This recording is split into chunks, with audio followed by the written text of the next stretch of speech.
Hello, my name is Mark Dillon, and I'm a grade 2 teacher here at Kometzer Elementary.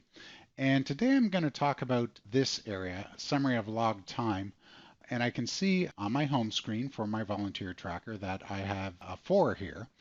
And this is an indication of the log time for opportunities where I'm the volunteer coordinator. So these are for volunteers who are coming to volunteering opportunities that I've set up for my grade 2 classroom.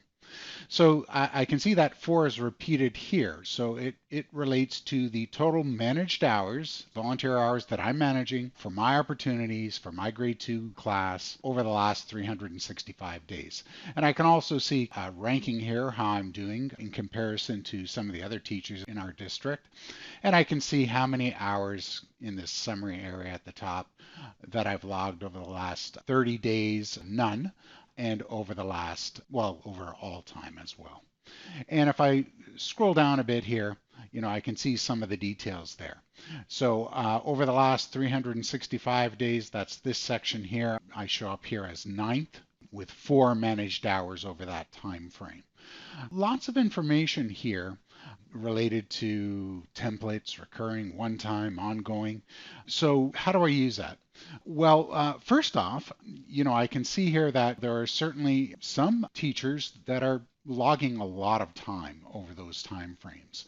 So Jill Austin over the last 30 days, for opportunities that she's managing, she's logged 28 hours of volunteer time over that period. So, I mean, that's very good. Lisa Korn, 25, Val Hamilton, 24, and corresponding numbers here over this time frame, 365 days, and there's also over all time as well.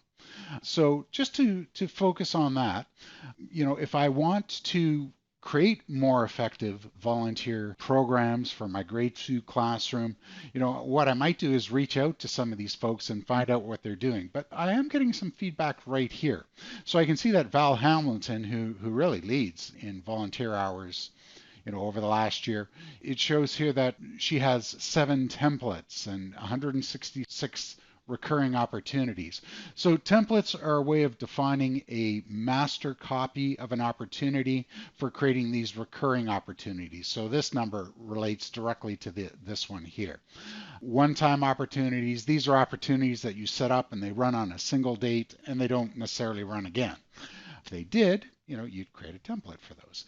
And then finally, ongoing NDS. So the NDS is non-date specific. So these are opportunities that they really don't have a date and time. Maybe it's, you've got a volunteer program where parents mark papers for you, and they do it at home, and they do it at any time.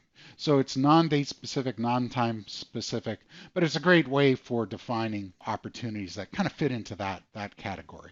And I can see that only one of my colleagues, Jill Austin, is doing that, but she's pretty high up in terms of the hours that she's logging. So I might reach out to Jill to find out what kind of a program she's got set up there. I might reach out to Val or some of these other folks just to get a feel for what kind of volunteer program they've got set up and how they're effectively using Volunteer Tracker. Just to return to the home page, a couple of other things. I can see here, this is where you create a template if you want to do that. And finally, the other thing I want to point out is that, under log time or past opportunities to log, I see 9 here. So these are for opportunities that I've set up that have passed, but there's still some volunteer opportunity to log for this. This is another way to, reflect or increase the number of hours that you're showing in the log time summary. So you always want to work this down to 0.